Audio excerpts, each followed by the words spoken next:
Aloha, ladies and gentlemen. Welcome. My name is SprinkleBeard, and there has been a new update, and I'm super pumped for it. So we are going to dive right into the review aspect of it. We are on our 6-star Death Knight account. This was a kind of a joke account where I wanted to experiment with things, and since I've created it, I've run out of time to continuously work on it. So it's kind of an abandoned account. But what we are talking about today is the new Guardian ring that has been added. So originally it was a sparring pit. So originally when you would open this up, you would have these slots available to you, and you would be able, you would be able to have champions in so many slots. I want to look at something real quick. All right, so my market's actually fully open. So with your gems and such, right? You would have only one slot at the beginning, or here you could unlock a second slot. And what we have been really focused on with newer players is just telling them, focus on what you can, right? Open up one of each slot. I don't necessarily encourage opening up every single slot. Maxing out every single slot, unless that is something that you are like, yes, I'm in this game for the long haul. I'm really enjoying this game. I'm having tons of fun. So they've added 4 new tabs here, which are going to change a lot of how this game is played, and I'm really excited for that. So first off, they added Faction Guardians. So with Faction Guardians, this is a way for you to power up certain factions. So if you have legendary champions, and specifically if you have copies, you would click here, and then you could put in 2 as a guardian. And as first tier you unlock HP, second tier attack, third tier accuracy and resistance, defense, and then eventually speed. What I really like about this is for newer players. So this account is designed to be a newer player account. You can see that now you can also do this for your rares, and some of the stats are like equal, and then things like the accuracy and resistance are significantly less. I'm a little sad about that because it's going to make the players who have a lot of legendaries feel so much more powerful. But overall, I'm excited about this because this at least gives you a chance for us that have a lot of rares on our accounts or are not taking advantage of the ×2 weekends, being able to at least take advantage of all the dupes that we have on our account. And all these stats do add up. Every single one of these stats matter. So I'm just going to go around looking through my factions real quick on this account. I don't think I have too many dupes because I was only pulling on ×2 weekends. One thing that you could easily do though is things like this, things like War Maiden or anything that you could farm from the campaign. If you wanted the benefits, you could sit in the campaign and farm up the rare champions to empower that specific faction, which I actually really like. I know it seems a little on the strange side, but I'm actually very excited that, brand new players, or if, you're the type that hoards certain rares and whatnot, that you're going to be able to power up your account. 2K says, as I said before, whale content. Just push free to play harder to defeat whales. I don't agree with that, 2K.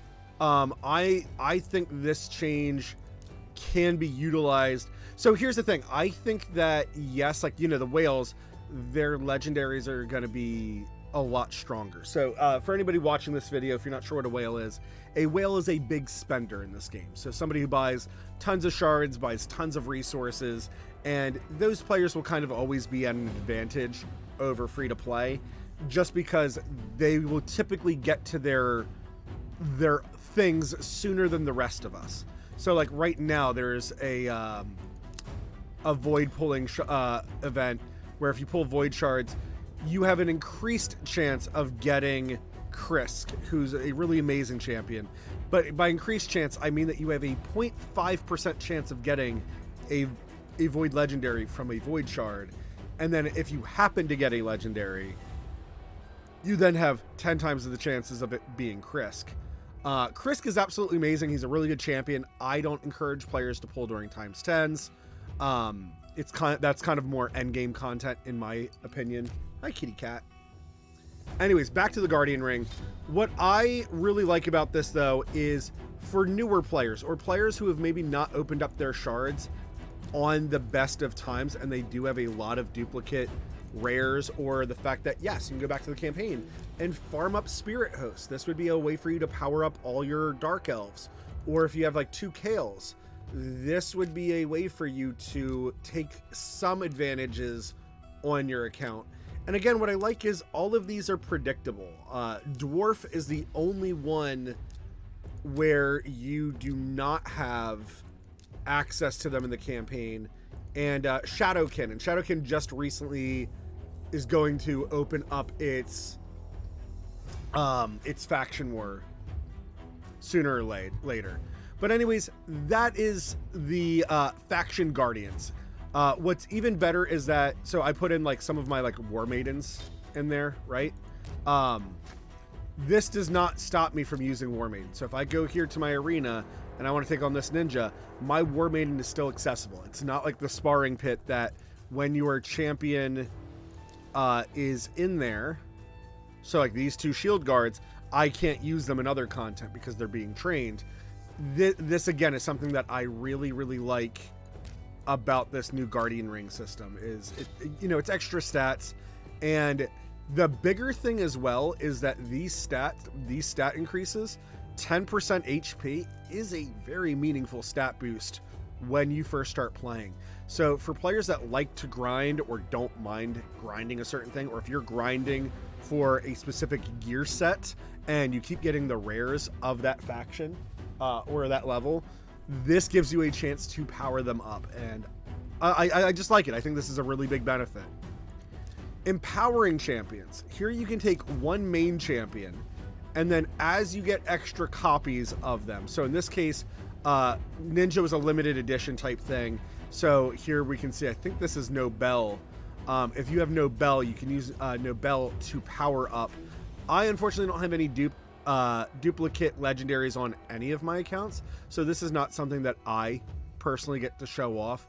But you can empower currently up to 4 times. I don't know why they stopped it at 4, but whatever, they did. This to me, I think it has some small potential. What I'm really worried about is how meaningful these changes will be, because sometimes like in the arena, especially as a newer player climbing and trying to get higher, now having to worry about like a ninja +2 and what the difference between ninja +2 is versus regular ninja. If you were already struggling against ninja, a ninja +2 could easily the stat bonuses might just be too big. Obviously, this is something we'll have to see as it develops and see how ridiculous certain champions are. I have a lot of friends who are like level 100, and they have complained, yeah, I have 4 dupes of this champion, but I already have the first version fully booked out, and I don't want to sacrifice others in case I need them for some really weird reason. What do I do with them? This empowering system, I think, now gives them something very meaningful to do with it. I see this as a big reward for long-time players. I would say this empowering thing, I would not worry about it as a new player. And if you were to get a dupe, I think you'd be better off using it as a guardian and giving all your legendaries from a faction 10% HP rather than giving one champion a slightly bigger boost. We will have to see how much of a boost these stats are. I'm sure some of the bigger channels might be covering that. Here we also have unbind champions. So if you have a duplicate legendary champion, I don't know why they made this purple. It really should have been like yellow, but whatever. I mean, purple is a good sign of like, you know, breaking or going away. But you can get life tokens. This is by far the feature I'm most excited about. I'm a little sad that they don't do this for all champions. Like, I really hope that for the token trader, this is one of those times I wouldn't mind if these life tokens, if they had, if they made them like, let's say yellow, purple, and blue, and then that would be for legendaries, right? Yellow for legendaries, purple for, oh my gosh, epics, and then blue for rares. So that if you had a whole bunch of rares, or if you just wanted to do some extreme farming in the campaign so you could get like Manaya or Fushan or Molly Tankard, you could. I really like the options that they have in here. I do feel like these are good, diverse options. I like the fact that they have a Void Champion in here. That makes me very happy. As somebody who does not have any dupes to sacrifice to this, and I'm still at a point, again, if I had dupes, I think I would rather like Faction Guardian or maybe Empower first. But again, I like this, that for players who don't have some of these champions, so somebody working on their Dwarf or their Banner Lords, I think that's what he is. Or Foley would be a perfect example. If you needed an anti-revive champion, a really kick-ass anti-revive, being able to sacrifice some dupe champions with the potential of you getting Foley, I think that the system here is really well thought out, really well designed. I'm sure that people are going to be upset at the concept of like, oh, well, whales are going to benefit from this even more. I hate to say it, whales are what's paying for the game, and like the graphics of this game are amazing, the concepts in this game are amazing, the combat is really well done. There's not much that I actually do dislike about this game, and even the things that I do dislike, so like the tavern has been one.